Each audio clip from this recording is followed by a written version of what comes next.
Hello friends, greetings from Cygnus Minds. We have something very interesting and exciting for you today. As you know that when we have revamped our website, we've come up with this new section called Expert Insights, whereby instead of just written material that we keep uploading on our website, we also have audio visuals, interactive videos, whereby we talk to people or they talk to us about their areas of interest, or they talk to us about little snippets of advice that they have for us. But we have her with us today, Paroma Chakravarty, a very, very special lady, a very dynamic person who I know very closely. And she's going to talk to us about her domain of interest, her area of activity, and how she ventured into it and what scope it has. It could be opening up various avenues for young people in today's world. So let's listen to her instead of me talking about it. Hi guys, I am Paroma Chakravarty. I have a podcast production company. I started podcasting in 2017, and it's been an interesting near decade for me.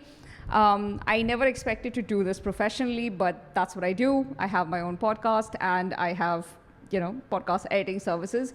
And that's what I am here to talk about today.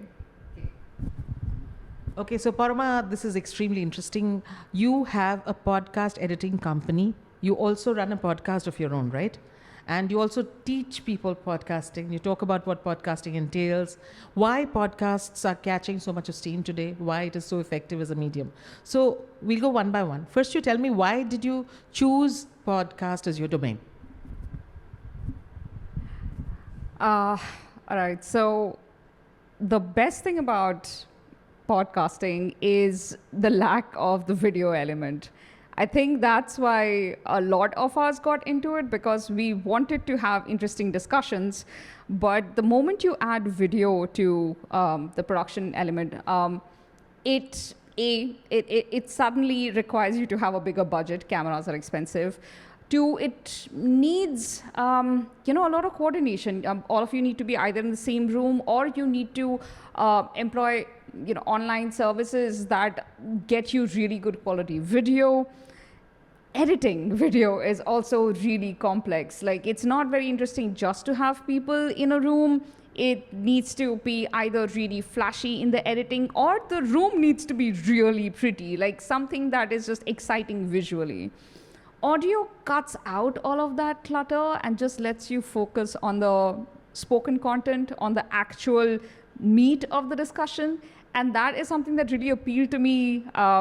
See, this was back in 2017, right? And before this time, podcasts have existed since the mid-2000s, so to speak. Not quite in the RSS format that we have now, which is the feed URL format. But it used to exist in the blogging community, where people would just record themselves or record their discussions, and then package them in MP3s and upload them in their own websites, and that is how it would get distributed.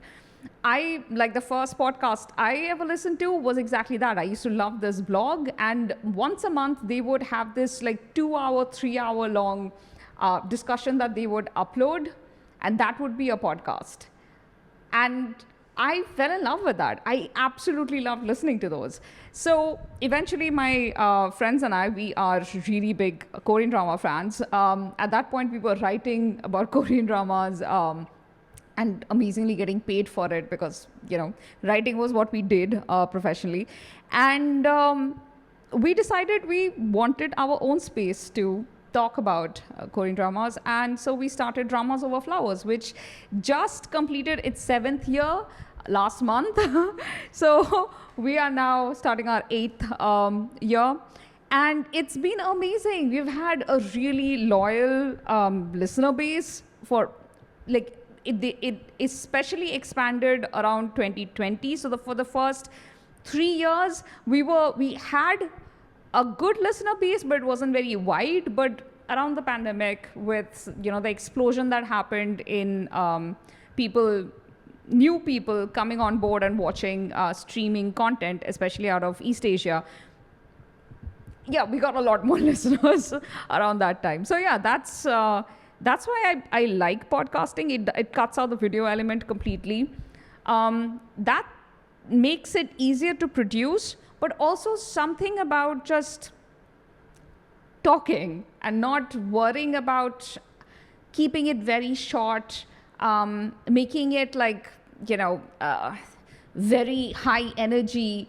Something about just letting yourself be yourself in a comfortable environment just creates really in-depth, interesting conversations. And yeah, I fell in love with the format, and so I stuck with it. So this sounds really great. So Korean drama was the inspirational trigger which set you off into podcasts. And so you started first by creating your own podcast channel. Am I correct? I don't know what the correct word is, but podcast channel whereby you were talking about this Korean drama series, and then you were, sort of doing reviews and stuff like that? Or what was it? What were you covering? Yeah. Sure. They were reviews, and they were just a lot of rants about the industry, basically just everything around TV in East Asia. And yes, you can call it channel, but basically podcasts are, if you want me to explain the format very quickly, the podcasts are interesting in that, let me compare it with something everybody knows about, which is YouTube. So on YouTube, it's a single platform. And if you're a creator of videos, you basically go into the YouTube studio, which is also in the same, it's on the same website. You go to YouTube studio, you upload your video, then you press publish, and it goes out on the platform that is YouTube. And of course, you can share it externally. You can share it on Facebook, you can share it on Twitter, but it lives on YouTube. Podcasts work differently in that you need to either pay for or register at a host website. Hosting websites are not distribution websites. Like, imagine if YouTube was divided into two things. On one website, you could just upload. On another website, you could just watch the videos. It's kind of like that. So with podcasts, you upload your audio files, your episodes, on one website. Let's just say that that's one website, and you distribute it on a different website. You can only listen to it on, let's say, Apple Podcast or Spotify. So these are two different websites, right? And as you might have guessed by now, there are multitudes of these host websites where you can upload the podcast, and there are multitudes of these distribution websites where you can actually listen to the podcast. So they are separated. There are some companies that are trying to bring these two together. For instance, Spotify for podcasters, both allows you to upload the episode and publish it, just like YouTube functions. Spotify for podcaster used to be Anchor. If you're familiar with like slightly older podcasts, you might remember the name Anchor, but Spotify bought that in the last couple of years. Yeah, so that's an explanation. So basically it has to be uploaded on a particular medium, and then it has to be sort of distributed or spread across the audience or sent to the audience through another medium. So let's say you have uploaded it on a particular host medium, then it can also be, like you can simultaneously publish it across various other channels, like say Spotify, Apple Podcast. You host it on one, but you can use that same podcast and you can send it across several mediums. Is that possible? Yeah. Multiple? There's no restriction to that. So say for a beginner who's just starting, so once you decide that this is going to be something which is going to give you something in return, then it's fine. But if you're experimenting, you're learning, are these possible? Are these free? So there are both paid and free versions of the websites where you upload the podcast. That is where your entry cost comes in, the place where you're storing the file that has your audio in it. The distribution sites require no payment. Those are completely free. But the one where you're uploading and storing your episodes, they will charge you money. There are some that are free. Red Circle is free. Anchor now, Spotify for podcaster, that's free. There are numerous free options that you can absolutely use, and most of these paid websites, for instance Buzzsprout, have a free version of their paid model. The problem with something like Buzzsprout, though, is that they will allow you to upload your files consistently, and you can just keep using their service, but they will delete episodes before us. Like, I forget the exact time frame, but I think they will only keep the latest 2 or 3 months of episodes and delete whatever came before that, which is a huge loss for podcasters because unlike a lot of other medium, podcasts, like older episodes of podcasts gain listeners for a very long time. Especially like if somebody just found your podcast and you've been podcasting for like some 7 years, which I have, my older episodes still get a lot of listenership. We get messages from people who are like, I found your podcast last year and I've been listening to all your older backlog. So if we lost that, and we had lost it at one point because we had started on Buzzsprout and we realized that, we were losing initial episodes. So we moved that to a different platform. Now, there is a barrier there, like shifting platforms, because when you do, these platforms all have their individual tracking system of who's downloading your episodes and who's listening, all of that. They're all different. It's not regulated to a point where they're all using the same system. Because they are unique to each platform, anytime you move from, let's say, Buzzsprout to Captivate, you've lost all of the data of all of the listenership. Okay, they don't preserve it. They will preserve it in Buzzsprout, till the point that you move, because after that point, all of the episodes are gone. The new episodes are no longer on Buzzsprout. They will still have your older, but then you can't, do the thing where you're cumulatively showing this is my 7 years of my listenership. We can't do that. We moved platforms several times. We moved from Buzzsprout to SoundCloud to Captivate, and each time we moved, we lost the data for the listenership of the years before. Of course, it's not like our listeners lose us. They don't, because the distribution system, there is the RSS code that I mentioned, that stays the same. Whether I'm on Buzzsprout or Captivate or SoundCloud, the RSS address that goes out to the distribution, like Apple Podcast, Spotify, they will still know us as Dramas Over Flowers no matter where we are hosting. We can connect it each time with those platforms. And that's fine. But they are not the ones who are doing deep tracking of analytics. Apple does, and Spotify is also trying to do, but we tend to find that analytics are better tracked by the host services where you're uploading the episodes. So it's very important to choose your host service with the thought in mind that you're going to stick with them for as long as you're podcasting that particular podcast. Because otherwise, the loss of listenership, again, when I say loss of listenership, I just mean the numbers. You don't actually lose the listeners. The listeners will still log in and find your next episode. But there is when we lost our data of the first, I think, 3-4 years, when we shifted from SoundCloud to Captivate, it was so hard because we had some 3-4 years of data that was completely blank. And it was as if we were starting from 2021 again from scratch. And yes, from scratch, we were still getting, a pretty high number from the first episode. But all of that, those were I think it was some easily 200,000, 300,000 listenership that just completely vanished. And that was heartbreaking for us. But again, that might just be a mindset thing. If you're fine with the fact that after all your listeners are moving with you, they're not actually abandoning you, you just can't see the data anymore, then it's fine. But I always advise my clients to keep in mind that the chances are that you're going to stick with this for years. So choose your hosting service very, very carefully. Research, even though it's painfully boring to research. So you choose your hosting site carefully, but once you've decided on your hosting site, distribution channels can be multiple. Is there any benefit of using multiple distribution channels? single hosting site, but multiple distribution channels. Does it help? Yes.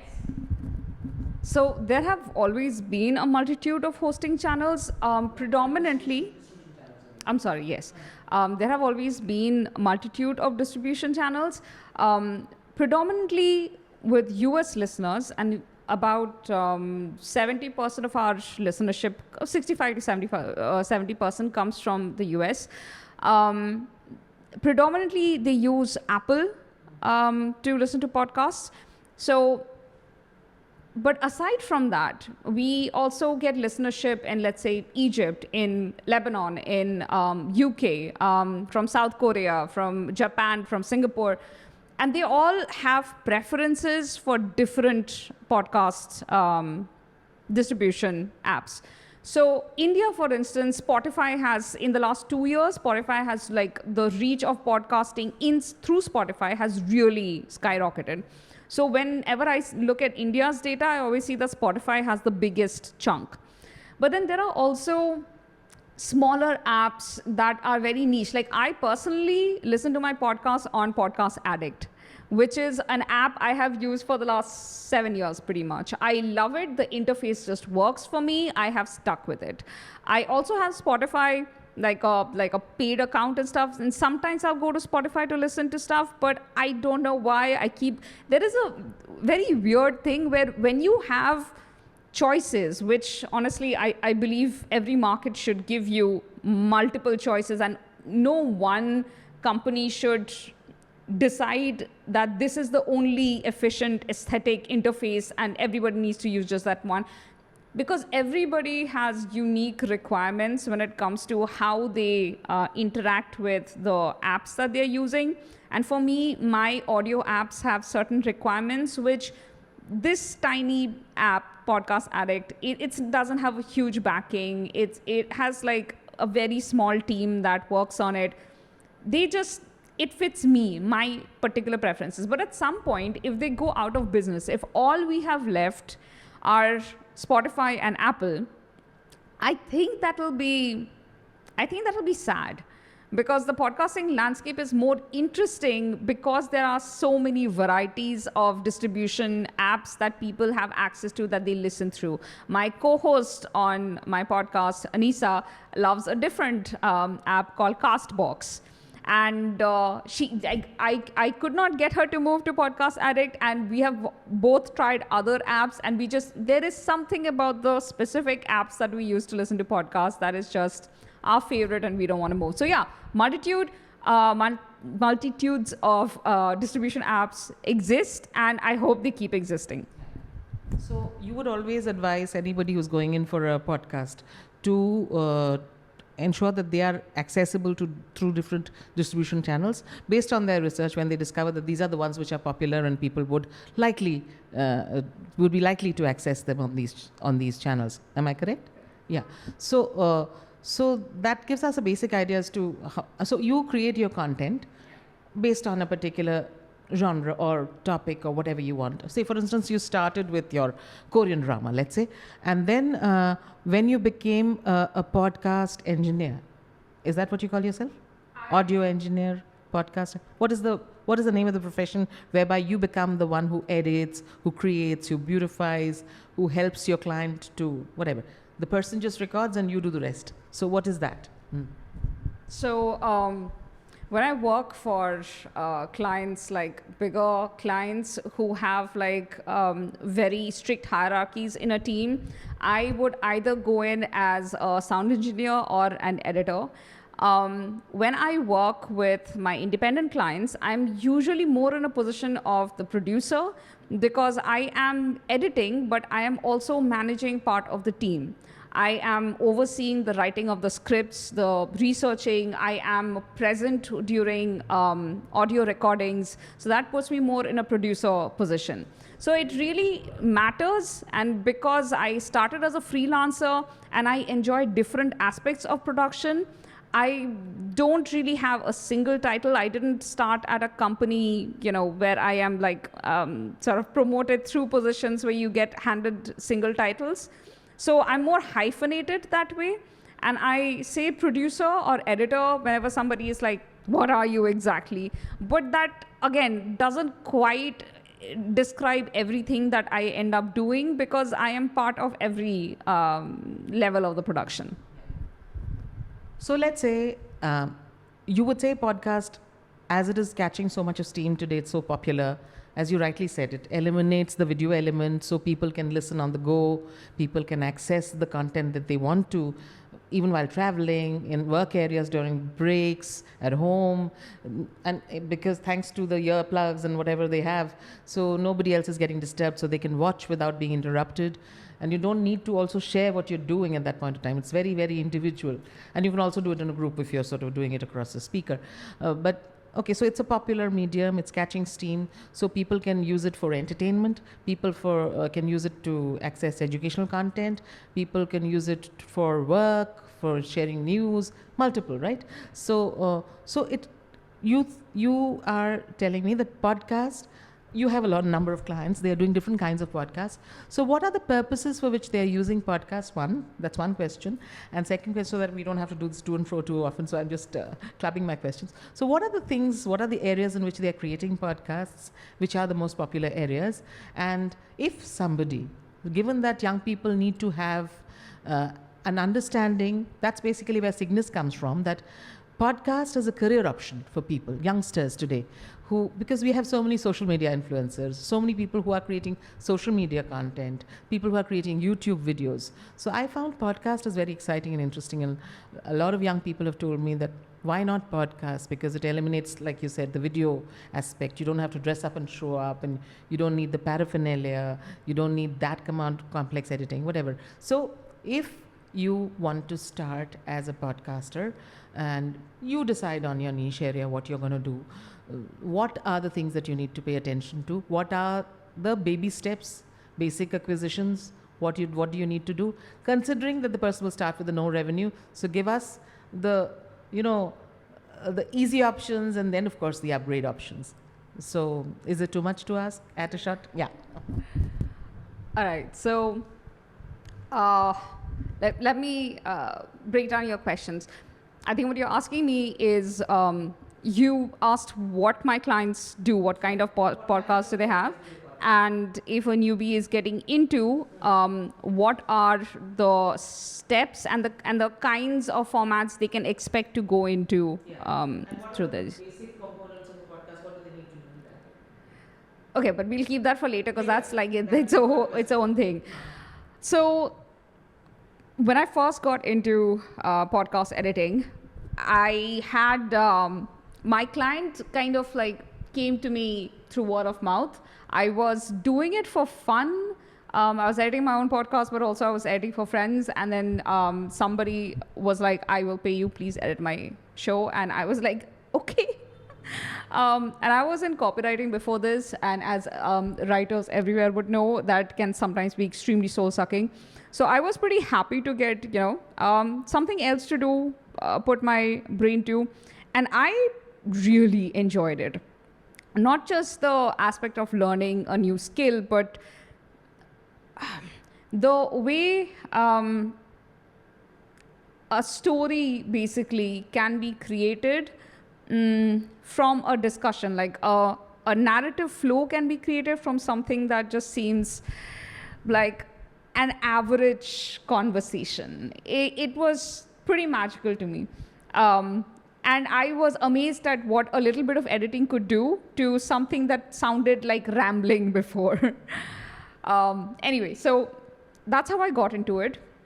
And those initial clients that I had, they were all doing conversational podcasts. And this is when podcasting was, again, taking off properly taking off in 2017, 2018, right?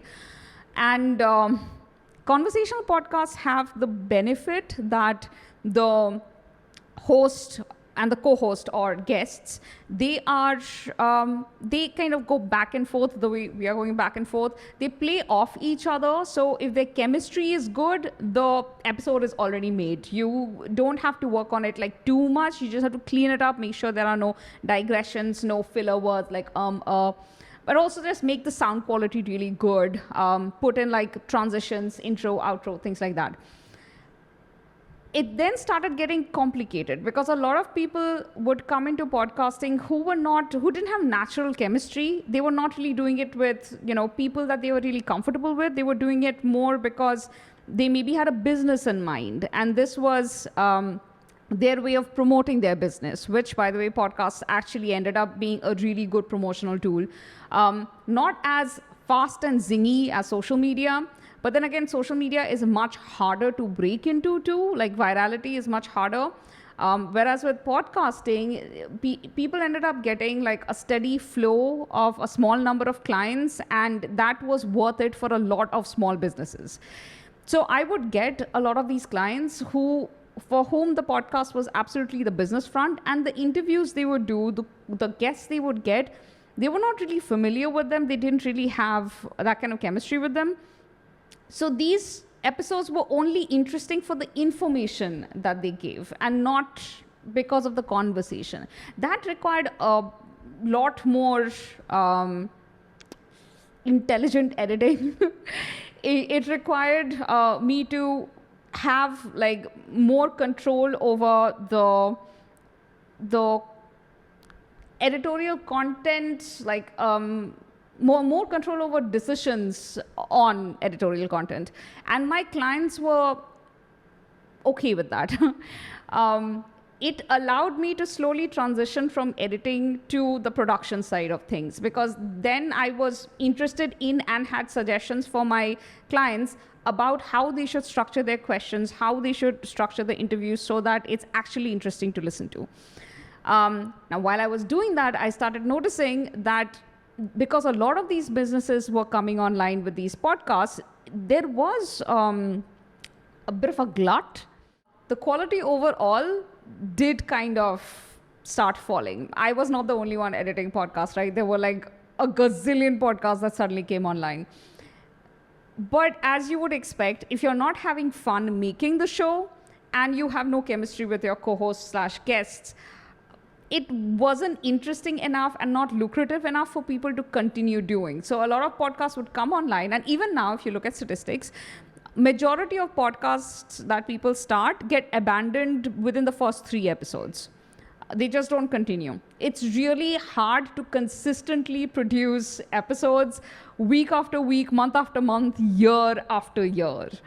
So you either A, need to really love your subject matter, B, love talking to the people you're co-hosting with, or C, it needs to make money. So unless these things are in place, it's damn hard to just keep doing this for the sake of doing this.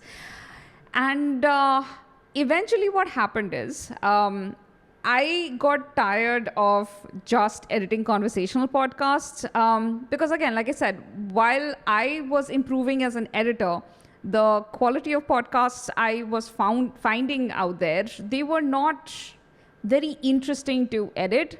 And I thankfully reached a place where I could be choosy about the clients I took on. So my interests took me to narrative podcasts. So I started with true crime because that's like, the holy grail of narrative podcasts. I started with true crime and then I slowly diversified. Currently, one of the podcasts that I'm editing is called Sportly, and it dives into just the history of it dives into the history of sports in the United States. And we've covered things like NFL, pickleball, how, the national anthem has been used, like how it got integrated into the sports and how it has been used to, boost the morale of the nation before a sporting event started, just after a disaster happened in the country. It's really interesting. And these are stories that we are telling. And so for these are scripted podcasts. So for these, I need to focus way more on the narrative flow because it's a single person narrating the entire story, the narrative breaks, the music, the ambient sound effects. Basically, just it's almost like cinema in your ears. So this takes a lot of more time, but it's basically a really creatively fulfilling space for me. But also, this is also peak production, which means that this is the costliest type of podcast you can make. And of course, that also means that very few people can do it and can do it well. I mean, everything from the production element, getting the hosts on, the producers I work with right now, they work really hard every single week to bring all the elements together to create this. There is a rather large team behind this podcast. And I enjoy this, but I'm also realistic enough to understand that this is not something that's very easy for most podcasters to get into. Alternately, you also have something like You're Wrong About or Citations Needed, which are also podcasts that basically give you stories, but in a conversational pattern. They're also partially scripted in that they are very well researched. One person is telling the other person a story about something that has happened in history. And let's say I'm the person who's done all of the research and I'm telling you the story and you are reacting to it. This doesn't require a lot of sound effects. This requires just general transitions, but it does require you to prepare a lot. So that's also partially scripted and partially conversational. And that, I think, is a sweet spot if you're an individual podcaster and you want to get to a place where you have like really engaged listeners, but you also don't really want to do just a casual conversational show. I think that is what you should head towards. Something that's partially scripted, well-researched, but can also be engaging for people who want to listen to a conversational format. You've told me about the niche areas. You've told me about the fact that these could be conversational podcasts, these could be narrational podcasts, educative, entertainment-based, historical. It could be just, news, sharing news, reviews on current incidents. It could be, like you've done on a Korean drama, on a particular genre of, literature, art, cinema that one would be interested in. So given these areas, I mean, what is the area that is predominantly used, or which is the most popular? Or it could be just information. Say, for instance, self-development, various aspects of it. People want to just listen to how to speak better, how to talk better, how to solve problem better, how to handle stress better. So which are the areas where podcast is most popular? That's the first question. You answer this, maybe I'll ask the second one then. All right, so podcasts have many categories. So of course, art, literature, movies, TV shows, business, spirituality, religion, all of these are different categories. Travel also, right? Travel. Just directional travel. Of course. There is something that you should probably ask me about, which is video podcasting versus audio podcasting at some point. But for right now, yes, audio travel podcast. So this podcaster that I used to work with, I helped her launch her podcast, and then it went on for like 3 years. It was called, what was it called? My Solo Life. Yeah. My Solo Van Life, I think. And she was extremely Sydney Furbrush, I think, was the host.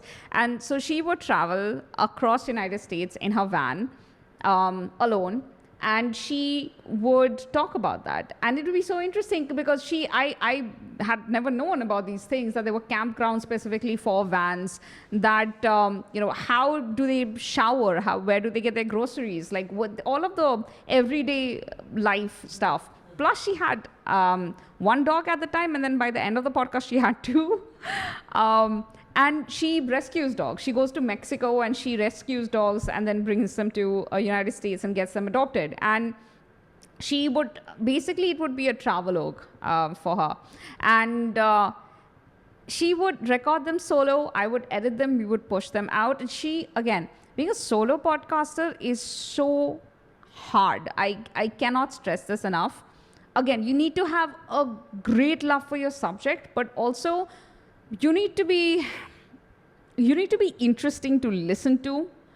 No amount of good editing is going to make you be interesting when you're the only person who's speaking.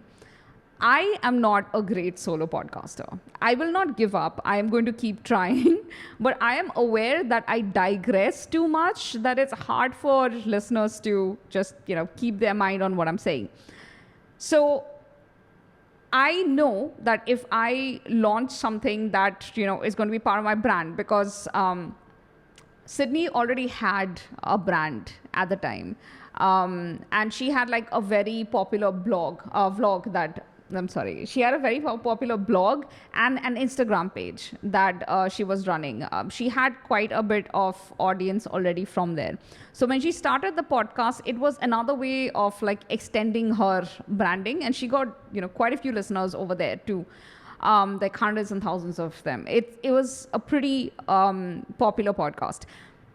But my point is, if she wasn't a good speaker, it would have been hard for that podcast to take off. But she is, and it's just interesting to listen to her solo. So that was how she did that. Wait, how did I come here? I've completely forgotten my. This conversation so I'm talking about narratives, travel narratives, and stuff like that. So what is it? What does the people mostly do? Yeah, so Which they. are the genres or which are the areas where podcasts mostly Right. happen? So the area that podcasts most seem to be getting the most amount of listenership, and that might just be a matter of trends of this era.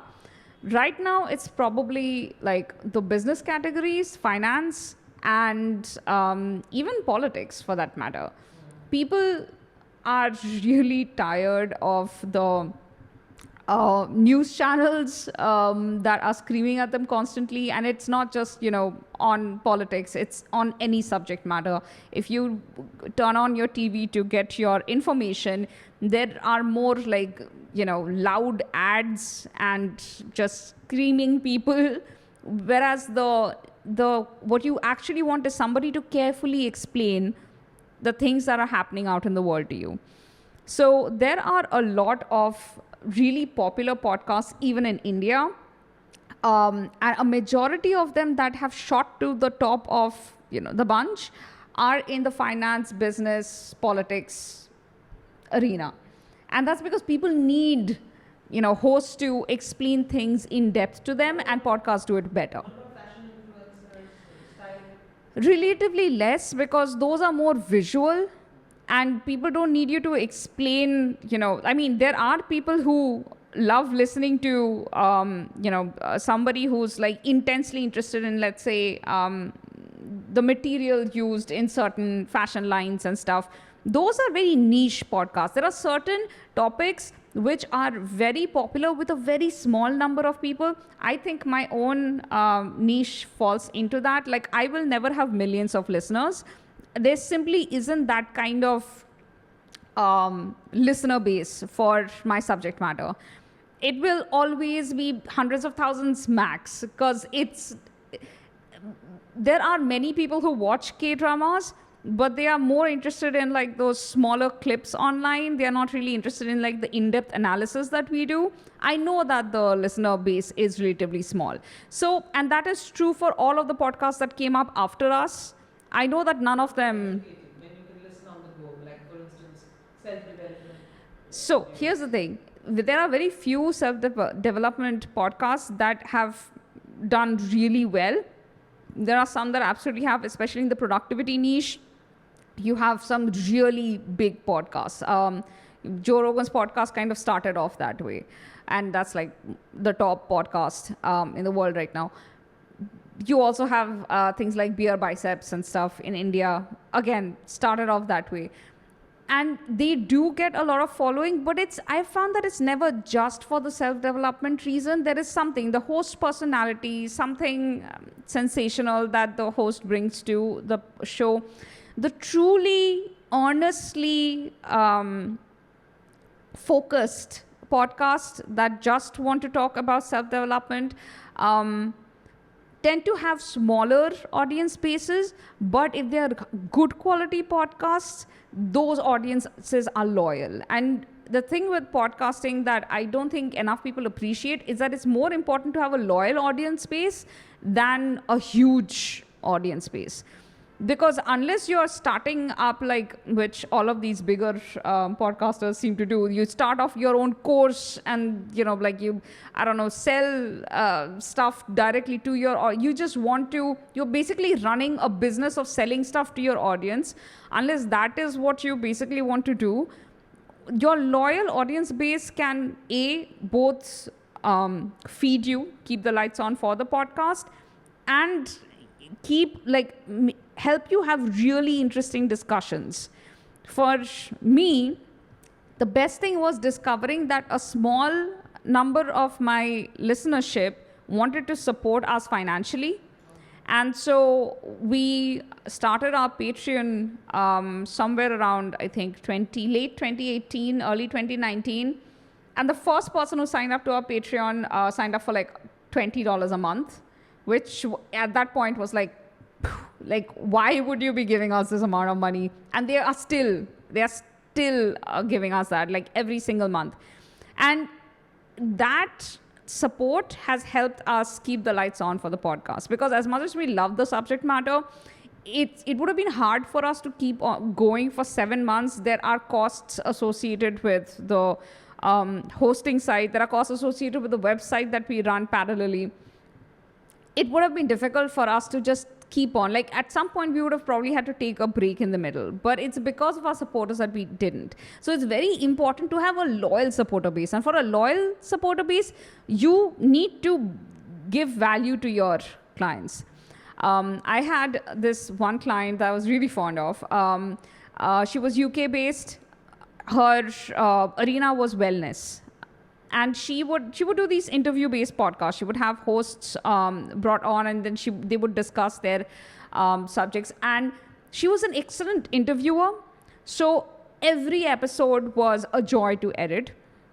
And I would always learn things, because it was, again, very personal development focused, and her listeners were loyal. She never had like a huge listener base, but she had a newsletter connected to her podcast, and that newsletter had a really high open rate, which means that majority of the people who signed up to the newsletter would actually open and read every single newsletter that she sent. That helped her keep her business running. I cannot stress enough how important it is to have a loyal listener base, and that will only happen when you really put work and genuine love into the content that you're creating. So that, I don't know if that answers your question. Yeah, so just tell us about, say, a person is venturing into this arena of being a podcaster for whatever it's worth. So what would the person need to do? I mean, just baby steps initially. What would the person need to do, and what are the structural information? I mean, of course, the rest of it has to come. You are a teacher. You teach podcasting, right? And people can learn from you. I mean, that you have a channel, or you run a course, or you do that professionally, do you? I don't run a course. What I do is, I used to do that more before, less now because I don't have that much time anymore. I used to basically just help people for free. Like, they would connect me and they would be like, could you help me learn this or something else? And because I just enjoyed it a lot, I would do it. But then it became something that would just take a lot of time. I did make videos, and I did go to conferences to like talk about podcasting for a while, but again, that ended up taking up a lot of time. It was really tiring. So now what I have limited it to are just one-on-one consultations. I usually do it for clients or people who are referred to me through my clients. Yeah, so it's a bit limited now, but eventually I hope to get back into teaching broadly again. Because since this is catching so much of steam and it has so much of potential, and especially if people are passionate about the content that they want to promote, and if they have stuff that they could meaningfully convey across and build a bridge of meaning, then it would be good to be podcasters, especially because, as you said, that it cuts out a lot of paraphernalia and gives more hearing ease. So just tell me about, if you were to briefly give in a nutshell about what are the things that one would need to know or one would need to do in order to go about becoming a podcaster. That's what I would want to know. So first thing is basically figure out the format of your show. Are you a solo podcaster? If you are, I would say make sure that you always have an outline, even if you don't script the entire thing. Like, know what you're going to be talking about beforehand. It helps with editing and it keeps you focused. The second is, if you decide on a conversational podcast, figure out if you want to have a co-host or a regular roster of guests. Keep in mind that bringing on guests is actually quite time consuming. You would have to coordinate timing with each other. Their recording might fail, so that is always a worry. They might not have the right quality of audio equipment. So I have often had the problem of our guests recording themselves through their Bluetooth earphones, and the quality is not that great. You should, I think, when you're starting off, if you can, have a co-host. Even if they are not, you don't have to own the podcast equally. You can have a co-host who just comes on occasionally if you can't bring them all the time. But I would suggest start with a co-host until you ease into the flow of things. And then if you want to go on alone and have, guests on, okay, absolutely do it. But again, know the format you're going to be using before you get into the show. If you want to do narrative right off the base, kudos to you. It's going to take a lot of effort, and I would say at least have 3 to 5 episodes ready to air before you ever, air your trailer, before you launch the podcast, because it takes so much work, and you will inevitably, fall into like a backlog of work that you just can never catch up to if you try to do this week on week. Those are the formats. So know your format going in. Once you know your format, you will also know your budget. And that is very important, because even though you are eliminating the camera, you do need a mic, and you need a good mic. Your phone's microphone, honestly, is fine to start with. There's this little trick that I really like your phone's mic is great, but the breath that falls into the mic can create plosives. So if you have a sock, just like slide it on and use that as a muffler. Like this one has a muffler. This is basically called a dead cat, and it muffles the plosive. So my breath when it's falling directly on the mic, it creates like these purrs and turs, which are disturbing to the ear. This protects it. So yeah, a sock works really well on the microphone on your phone. Just start with that. But ideally, graduate to, even if it's a cheap microphone, graduate to something that is external, something that you can plug into your laptop and record on. Make sure that you're close, make sure that the microphone is angled, like research how to angle the microphone so that your audio is the best quality possible. These things require work. The research requires boring, plodding work, but they are very important so that you have the best quality audio for your listeners. I would say those are the most important thing. And then, of course, like I said, research the hosting site, because you're going to stick to it for years, unless you're okay with losing your data, which I was not okay with. And the final thing is your artwork. You need to have striking artwork. You don't need to hire people if you don't have the budget for it, but pay attention to, like, even if you're doing it on your own, if you can use Canva to create podcast artwork for free, but make sure that it represents your subject matter. Go to any, like, Apple Podcast, Spotify, look at the other podcasts in your category, look at their cover art, see what strikes out at you, look at the most striking elements. Ideally, your podcast artwork should easily indicate the subject matter. It should not look so different from the other categories of like if your category is self-improvement, your podcast immediately needs to tell your listener, even if they see the thumbnail perchance through the corner of their eyes, they immediately need to be able to tell that self-development is what your podcast is about.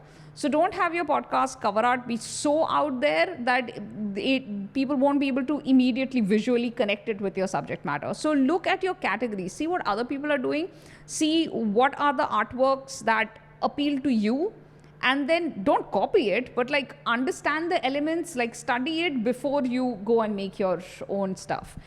And yeah, that's about it. Now you're ready. Sit down, record. Make sure you're not recording in a noisy environment.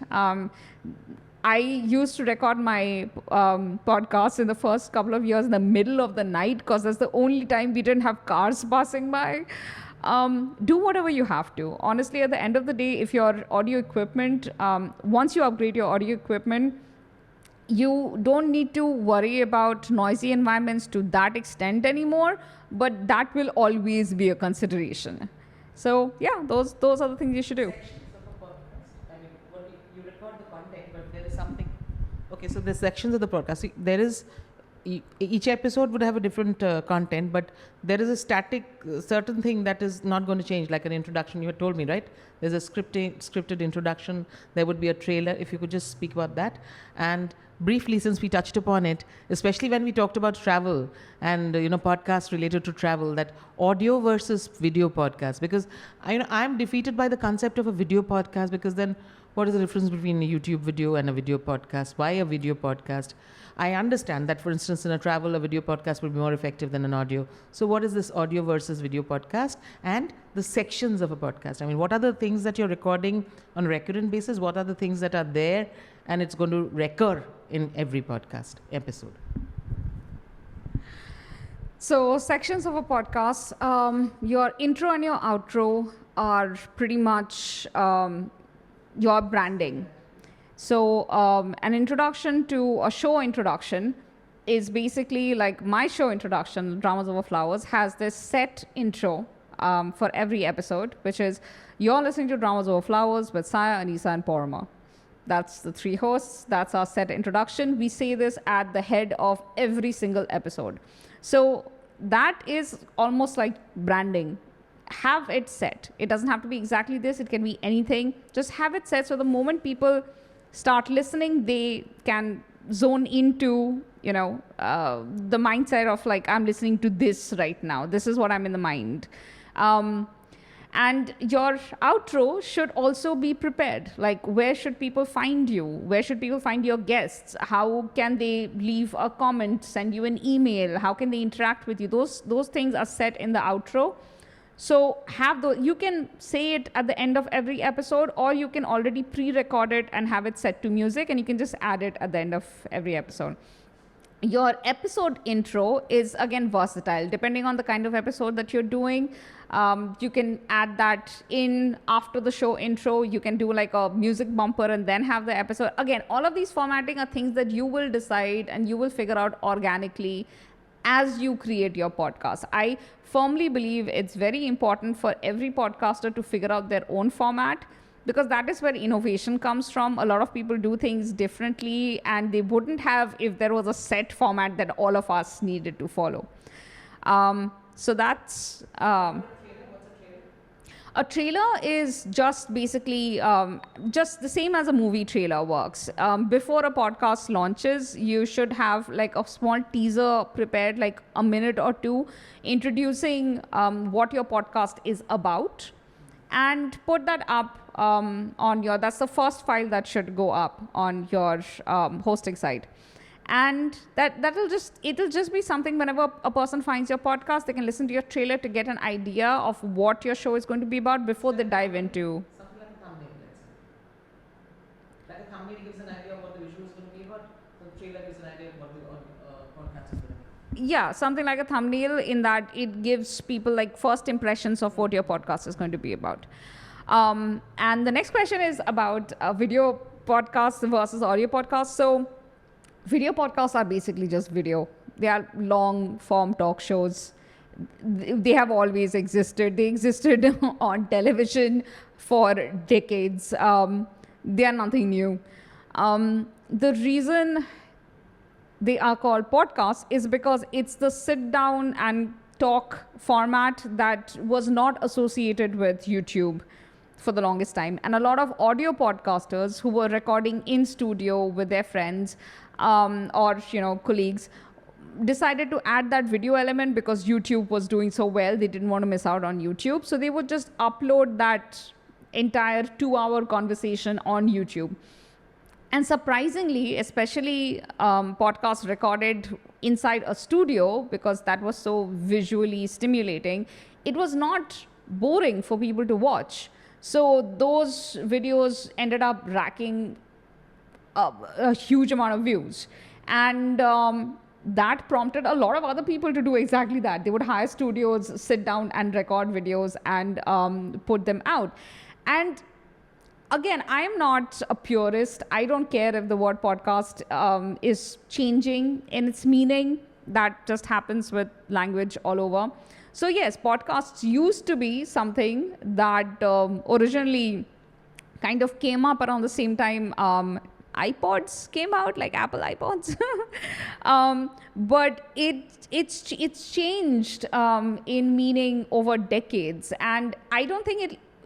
Video podcasts are at the end of the day video plus podcast. The podcast element is still the audio element, the conversation element. And the difference between normal YouTube videos and podcasts is that normal YouTube videos tend to have like much shorter runtime, tend to. There are exceptions, video essays are exceptions. But videos tend to have shorter runtimes and they are more high energy. You need to deliver a lot of information in a very short period of time. Whereas a podcast just inherently tells the audience that this is something that is going to go deep into the topic, and it's going to do it gently, and it's going to do it conversationally, and it's going to do it in a way that will allow you time to absorb information. So I think that is why video podcasters use the term podcast instead of just saying this is my talk show on YouTube.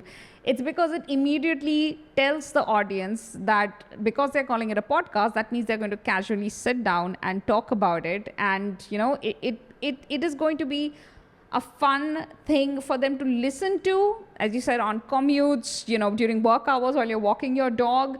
But it's not going to be something that is going to require them to visually be looking at the screen all the time.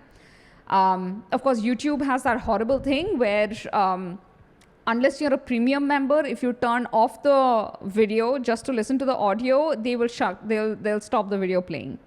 But if you have premium, then that's what I do. I got premium just for this one feature where you can turn off the video on your phone and you can tuck it into your pocket and you can walk your dog. And I listen to like 3-hour podcasts on YouTube, and also 3-hour video essays because I love video essays. It's fine.